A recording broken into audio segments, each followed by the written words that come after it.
Hoy tengo el gusto de presentarles a Luis Vega. Luis es el director de Comunicaciones y Relaciones Institucionales de Saint-Gobain para la región Latam Norte, quien viene a hablarnos hoy sobre multiconfort en arquitectura. Luis, este escenario es tuyo, te doy la palabra, cierro cámara, micrófono para no distraer y quito todo lo que estoy compartiendo. Entonces, bienvenidos a todos y todo tuyo, Luis. Muchas gracias, Claudia. Muchas gracias a todos los que ya están conectados. Me da mucho gusto que se hayan tomado el tiempo de estar hoy con nosotros. Esta es una presentación que hemos hecho muchas veces en compañía de Ramón, de los equipos en Colombia y aquí en México. Y me da mucho gusto hablar de este tema porque además es parte de una cultura y un concepto que Saint-Gobain ha venido trabajando durante muchos años. Y creemos que es parte fundamental de la concepción del proyecto que ustedes van a desarrollar para el Architecture Student Contest 2024.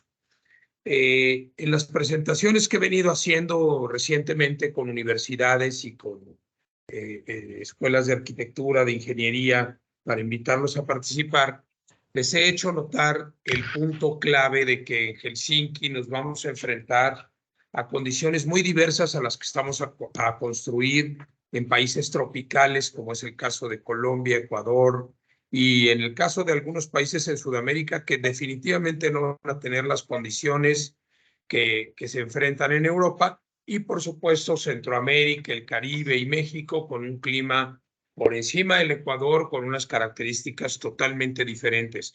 Entonces, conceptualizar el confort desde esa perspectiva es muy importante y atender a las necesidades del mercado al que nos vamos a dirigir va a ser fundamental. Es por ello que decidí retomar este concepto de multiconfort que tenemos a nivel Saint-Gobain. Este tema en la palabra como multiconfort ha cambiado en los últimos años para nosotros. Ahora la enfocamos más al confort y a la sostenibilidad. Y esta primera diapositiva que están viendo la quise poner como referencia de lo que está pasando hoy. El cambio climático es una realidad. El planeta está viviendo una urgencia climática que se está enfrentando a una condición que sabíamos iba a llegar y que el mismo grupo de países, los 195 países que en 2015 firmaron los Objetivos del Desarrollo Sostenible, estos 17 objetivos que pretenden, entre muchas otras cosas, de lograr el no aumentar de 1.5 grados la temperatura de la Tierra para 2030, pero en esta gráfica lo pueden ver muy fácil. Estamos en 2022 y estamos a nada de llegar al 1.5 grados, que es la temperatura donde estaríamos en una verdadera situación. Ya estamos en situación crítica, pero una situación de urgencia irreparable y sin retorno para mucho de lo que hoy tenemos en este planeta. La imagen que tiene la de la derecha es una imagen tomada por satélite con una cámara termográfica. Perdón, tenemos por ahí algunos micrófonos abiertos.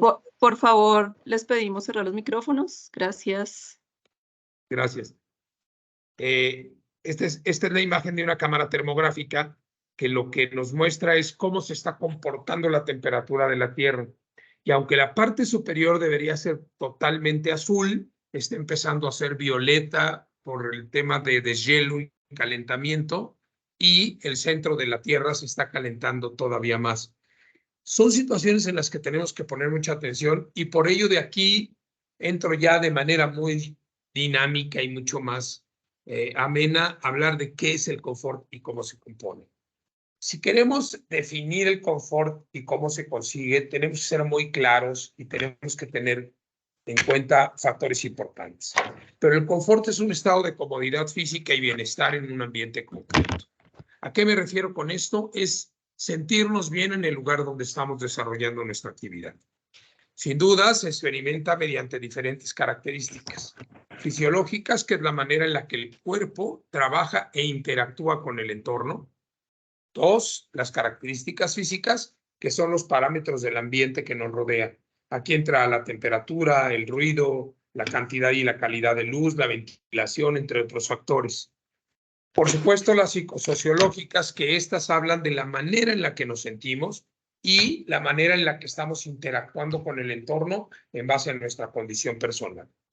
Entonces, como resumen, son 3 características las que debemos tomar en cuenta para el confort: fisiológicas, físicas y psicosociológicas, y debemos de tenerlas en este contexto. Vamos a hablar particularmente de cómo se desarrolla y en qué se basa el confort. Nosotros tenemos 4 líneas de atención particular en el confort cuando hablamos confort térmico, que aquí podemos estar hablando de frío o de calor. Hablamos de confort visual, y aquí depende mucho la calidad de la iluminación que tenemos en los espacios. El tercero, el confort acústico, garantizar que el sonido viaje con una nitidez adecuada para que el oído perciba lo que necesite percibir y que no haya un esfuerzo adicional. Y por último, la calidad del aire, que depende mucho de la ventilación y de los sistemas pasivos que tengamos para garantizar estas oportunidades. Entonces, el confort térmico, sin duda, está determinado por la temperatura del aire y la humedad, el confort visual por las vistas y la luz, el acústico por el ruido, por las vibraciones, etcétera, y la calidad del aire por la ventilación, por los contaminantes y por los olores. De aquí es que tenemos que tomar en consideración estos elementos en el diseño y desarrollo de nuestros proyectos, y particularmente ahora en escenarios que nos vamos a enfrentar a una construcción no convencional a lo que hacemos todos los días. Tenemos que ver este mercado de una manera especial. El confort térmico, considerando que pasamos 90% del tiempo en interiores, se debe de tomar en cuenta que depende mucho de la condición y el clima en el que estamos inmersos, cómo vamos a controlar nuestro espacio. Yo me encuentro en las oficinas corporativas de Saint-Gobain en Ciudad de México, y hoy particularmente todo el mundo me dijo, es que se siente muy fría la oficina. Y sí, la ciudad está nublada, ha bajado, etcétera. Entonces aquí empieza esta guerra entre el ser humano y las partes mecánicas, en este caso el aire acondicionado, para tratar de regular los espacios. Darle confort y quedar bien con todas las personas es muy difícil, pero tenemos que encontrar un punto de equilibrio que nos permita trabajarlo. El cuerpo humano regularmente funciona con una temperatura interna de 37 grados y una temperatura exterior de 34. Lo que hace que cuando tenemos un aire acondicionado mucho más frío y nos pega en la piel o en el entorno, vamos a sentir frío sin duda. También el metabolismo es importante, regula la temperatura, y dependiendo cómo estemos, inclusive en materia, esto platicado con algunos médicos, en materia de vitaminas y refuerzos que tenga el organismo, va a reaccionar a las condiciones de temperatura. Por último, la percepción del calor depende de los niveles de tolerancia de cada persona. Hay quienes con mínimo calor empiezan a sudar y ya no soportan el espacio, o hay aquellos que pueden vivir en el frío sin ningún problema, hasta destapados. El confort térmico, en base a las características fisiológicas, está regido, me adelanté, está regido a estos aspectos en los que una persona en el mismo espacio puede tener frío, calor, o inclusive puede estar en una condición inestable o muy estable, considerando que estamos reaccionando como nuestro cuerpo lo pida. En cuanto a las características físicas, habría que considerar en este aspecto de manera fundamental que tenemos los efectos de la radiación. Y la radiación puede ser por convección o por radiación directa o por irradiación. Y este es un punto en el que tenemos que tener perfectamente claro para nuestros proyectos cómo se va a comportar. Si tenemos una superficie que se calienta demasiado o que se enfría demasiado, tendríamos que generar una barrera que nos permita mejorar el confort térmico en el espacio. Y definitivamente aquí entran muchos de los materiales que Saint-Gobain ofrece en el mercado. Podemos empezar con los vidrios que nos permiten, si son vidrios de control solar, por ejemplo, disminuir el paso de calor hacia el interior, disminuir la pérdida de calor del interior al exterior o disminuir el frío, inclusive en sistemas de doble acristalamiento, mejorar las características del espacio y, por supuesto, aumentar, que lo veremos más adelante, el confort acústico, las características de una barrera que nos permita mejorar el espacio. También entran los aislantes de fibra de vidrio y los materiales que se convierten como el centro o el alma de los muros de construcción ligera, que nos van a permitir regular el paso de temperatura y también de ruido en algunos casos. Por supuesto, entran nuestras fórmulas de morteros y adhesivos para muros y pisos, que nos van a permitir ciertas propiedades en base a las formulaciones que desarrollamos, garantizar que la permeabilidad del envolvente de la edificación que estamos utilizando tenga mejores condiciones. Entonces, es muy importante en cuanto a condiciones físicas. En cuanto a condiciones psicosociológicas, ya lo decía la explicación, que depende mucho del estado de ánimo de la persona. Uno se puede sentir muy bien, o se puede sentir deprimido, y esto inclusive hace que las condiciones del clima sean una condición diferente para cada persona. Otro aspecto que es muy importante y psicológicamente afecta es cómo está el entorno. En esta segunda imagen, donde vemos una persona en traje, un esquimal y uno prácticamente en playera y pantalón corto, si nosotros llegamos a un lugar donde todos están tapados, seguramente psicológicamente nos va a dar frío si nosotros no vamos tapados. Es una condición de adaptarnos a las condiciones del entorno. Y por supuesto, en la tercera imagen, bueno, si tenemos los flashazos, etcétera, nos sentimos que está llegando toda la luz y la información, y hasta con lente oscuro vamos a hablar. Entonces, esta parte del confort térmico es importante y es una forma clara de entender cuáles son estas condiciones. Si ahora pasamos al confort acústico, aquí tenemos que entender que el ruido en nuestro entorno siempre está presente y que el único órgano que trabaja 365 días, las 24 horas, sin descanso, es el oído. Ya estamos aún dormidos, estamos escuchando, en condiciones de calma, seguimos escuchando, y es muy importante tener los espacios controlados. En ese sentido, la protección que tengamos frente al ruido nos va a dar este confort en materia de seguridad y de privacidad. Es muy común, sucede en muchas de las casas de nosotros en América Latina, que hay ruido en el entorno, cierran la ventana y reduce considerablemente el ruido en el espacio. Pero también sucede con una puerta o sucede con espacios en los que tengo que aislar del ruido. Hay muchas soluciones, nosotros manejamos una gran cantidad de materiales, empezando por la placa de yeso con sistemas acústicos que pudieran convertirse en una barrera de reducción de ruido, como adhesivos de alto performance acústico para mejorar la calidad acústica entre muros de ese nivel. Tenemos cintas y otros materiales que van a ser parte de todo el conjunto de soluciones que nos van a permitir responder a las necesidades del ruido. Por supuesto, es importante el nivel de confort acústico para garantizar que nos sintamos bien en el espacio. Cuando ustedes entran, por ejemplo, a un cine, y se fijan, al principio el cine le bajan la luz y el ruido queda prácticamente controlado. Cuando empieza la película tenemos una calidad de sonido muy alta, porque además las paredes y los techos tienen un aislamiento de fibra de vidrio que me permite que no haya reverberación para que el sonido llegue directo, nítido, hasta nuestros oídos. Por supuesto, se puede definir como un ambiente confortable acústicamente cuando el sonido llega sin hacer un esfuerzo adicional, cuando no escuchamos otros ruidos o cuando aún habiendo otros ruidos, nosotros tenemos clara comprensión de lo que estamos viendo. En cuanto a las características fisiológicas del confort acústico, es muy importante, como lo mencioné, entender que el oído es el único sentido que permanece activo aun cuando dormimos.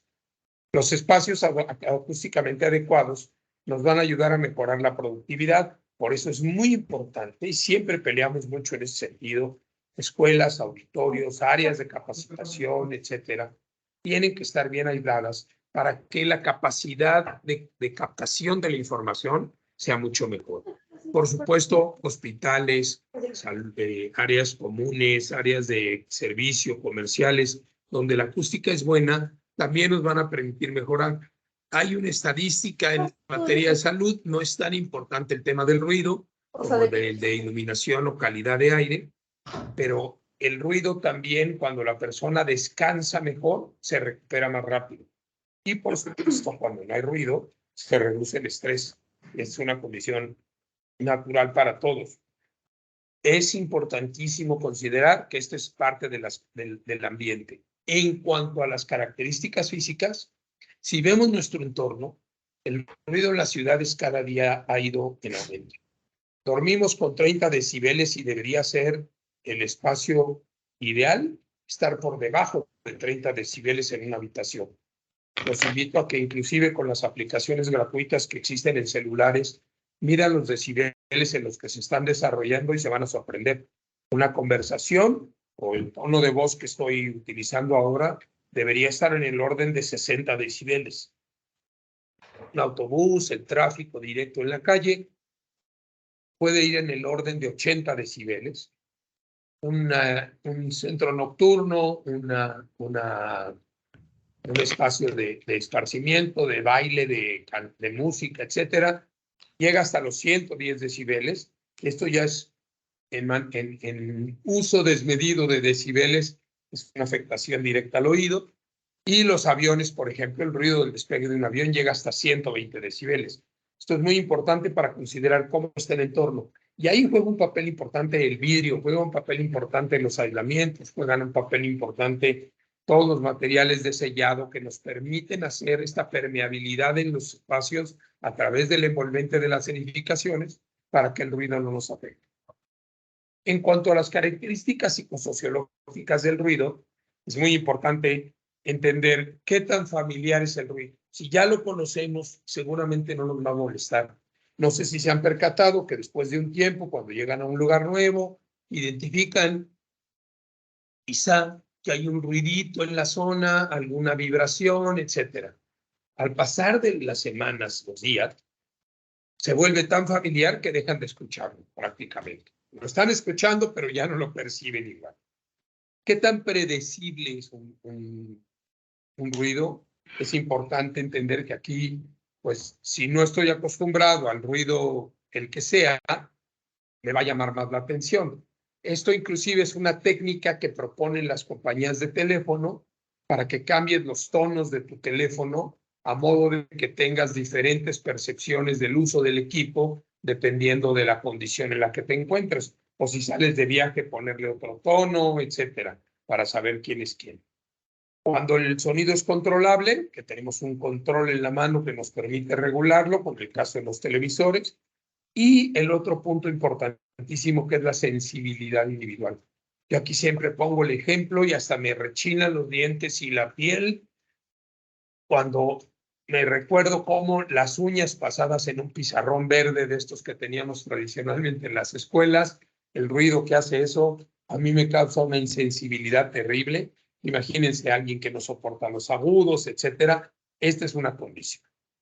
Pasamos ahora a lo que es el confort visual. Las capacidades del ojo humano son amplísimas. En primer lugar, tenemos una visión de 180 grados. Si no se han percatado, miren al frente y aún mirando al frente tienen la sensación, pueden mover inclusive sus manos y si las colocan al lado de la cabeza, van a seguir viendo sus manos. No las van a ver 100%, pero van a seguir percibiendo el espacio. El ojo humano tiene una capacidad amplísima de adaptarse a las condiciones, pero también se daña de manera muy rápida. En cuanto a características fisiológicas, debemos de considerar que la cantidad de luz y calidad de luz que le llegue al ojo se va a traducir a través del nervio óptico en imágenes. Esto es, entra por la pupila y el iris, se convierte y se proyecta a través del cristalino en el humor vítreo, llega a la retina y una vez que llega a la retina se transmite a través del nervio óptico y esta luz es, como diríamos, distribuida o separada a través de las células ganglionares bipolares y los bastoncillos, los conos, etcétera, para permitirnos que el cerebro y toda esta complejidad que tenemos en el sistema nervioso y ocular nos lo transforme en una imagen que finalmente vamos a ver. Por eso es importante que la calidad y la calidad de luz sea buena. El segundo son las características físicas. Si tengo poca luz y estoy cansado, me duermo. Si tengo mucha luz y estoy cansado, voy a estar incómodo, voy a empezar a sudar, me voy a sentir molesto, etc. Si encontramos el balance medio con la cantidad de luz, es muy bueno. En los espacios interiores es muy bueno aprovechar la luz exterior. Es muy bueno no tener cortinas y estar utilizando focos incandescentes, ya sean lámparas LEDs o no, en las que la radiación y calidad de luz puede variar considerablemente. Entonces, es importante para nosotros que tengamos la capacidad de entender que esta luz llega con una frecuencia. Si esta frecuencia es constante o esta frecuencia es muy larga, nosotros necesitaríamos tener la posibilidad de regularlo. ¿Para qué? Para garantizar que vamos a tener mejor captación de las imágenes. Por último, en confort visual, hablar de las características psicosociológicas es integrar esto de cómo percibe cada persona y cómo se siente dependiendo del espacio. Y de manera cómica ponemos el vampiro, que pues para él no existe la capacidad de sol, él estaría deseando que siempre fuera de noche, pero para el niño el sol significa otra cosa totalmente diferente que para una persona mayor o para un joven que están en otras características. Ellos quisieran una mayor o menor cantidad de luz dependiendo de las condiciones en las que se encuentran rodeados. Y por eso es importante poner en consideración esto y darle valor a que la luz y la calidad de luz van a estar ligadas a la captación y a la comprensión de las cosas. Pasamos a este cuarto elemento que para mí es fundamental, que es la calidad del aire interior. El aire es uno de los elementos necesarios para la vida. Podemos estar hasta 72 y hasta un poco más horas sin beber agua. Podemos estar definitivamente sin luz, podemos estar sin ruido o con ruido en el entorno, pero no podemos estar sin aire. La capacidad del cuerpo humano depende de la oxigenación y que las células absorban este oxígeno y sigan generando el movimiento y el trabajo en el interior del cuerpo humano. Entonces, por eso es muy importante la calidad de aire. Interesante por la parte fisiológica y entender que nosotros inhalamos y exhalamos alrededor de 12,000 litros de aire por día.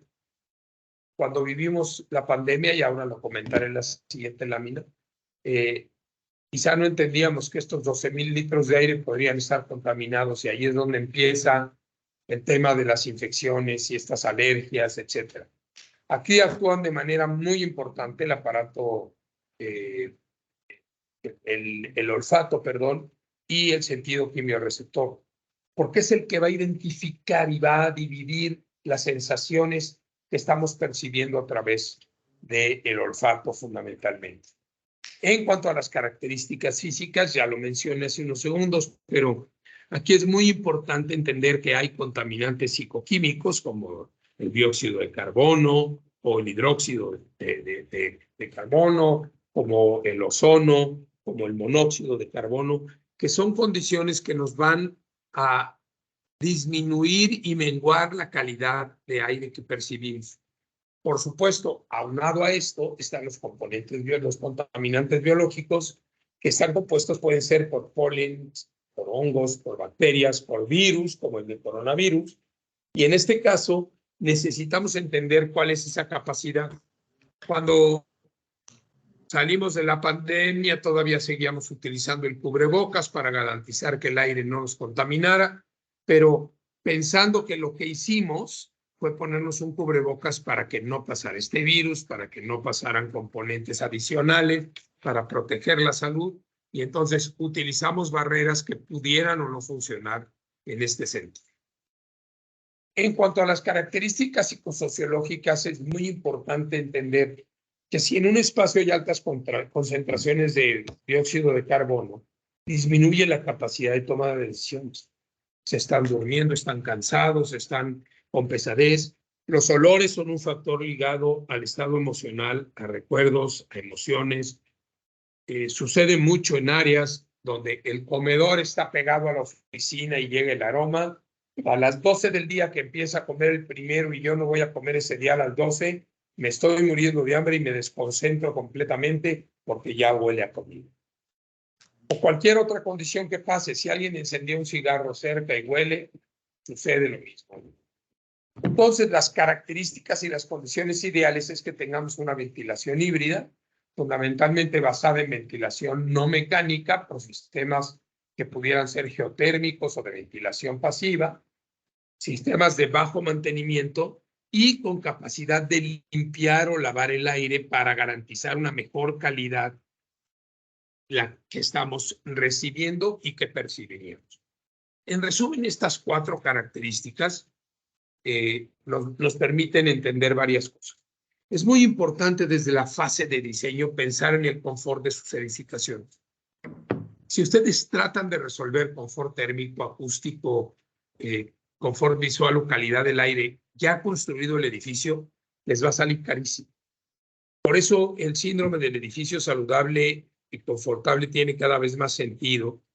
Y ustedes deberían pensar desde el principio que estos productos tengan una vida útil, un ciclo de vida mucho más largo que productos convencionales que se encuentran en el mercado, que quizás son más baratos, pero que me van a generar una sobreinversión cuando yo quiera darle mantenimiento. O simplemente pensando, se lo dejo a un usuario final y que lo resuelva.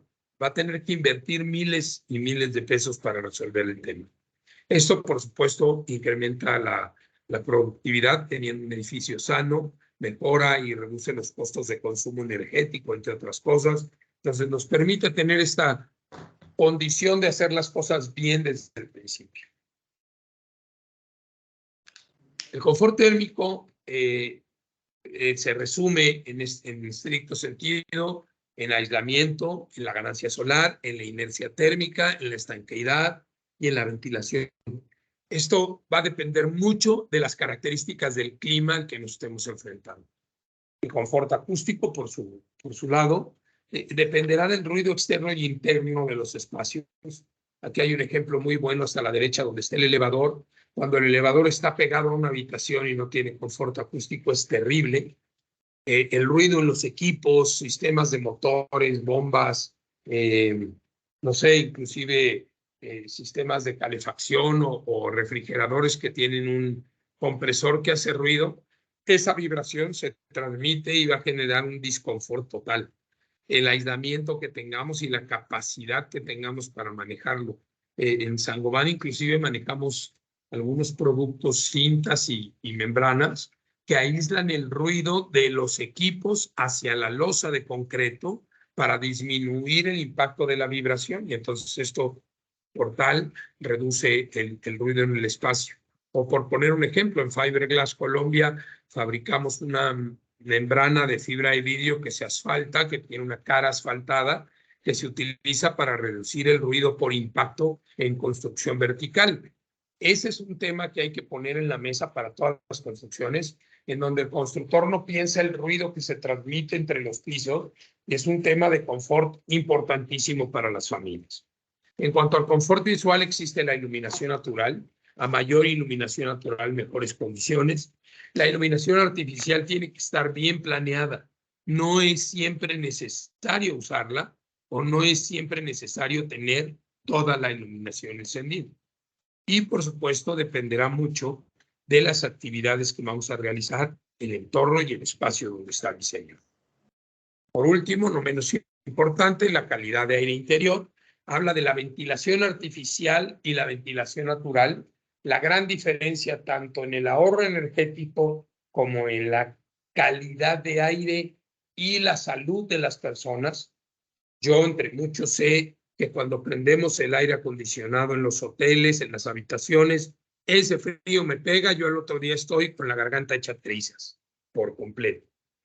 Bueno, Aquí dependen factores externos, si hay mucha contaminación o no en el aire, si hay mucho ruido o no. Pero entonces tendríamos que ubicar y buscar este punto de equilibrio entre los sistemas mecánicos y pasivos para garantizar una mejor ventilación. Bueno, con esto resumo de manera general las características del multiconfort.